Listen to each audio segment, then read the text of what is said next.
मी काँग्रेस पक्षाकडून लोकसभेसाठी उमेदवारी मागितली. त्या अनुषंगानं काँग्रेस पक्षानं दिल्ली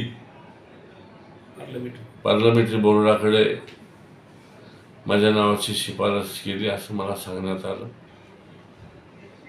शेवटी अधिकृत घोषणा झाल्यावर तिकिटाची निवडणुकीच्या निमित्तानं कामाला लागावं लागेल. तरी पण आज या निवडणुकीच्या निमित्तानं सर्वसामान्य मतदारांच्या भेटीगाठी घेऊन जनमत आजमावण्याचा कार्यक्रम मी आज चालू केलेला आहे.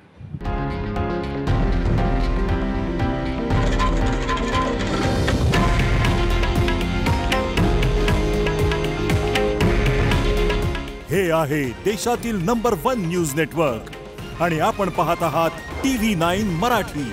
काळजी तुमची, हित महाराष्ट्राचं.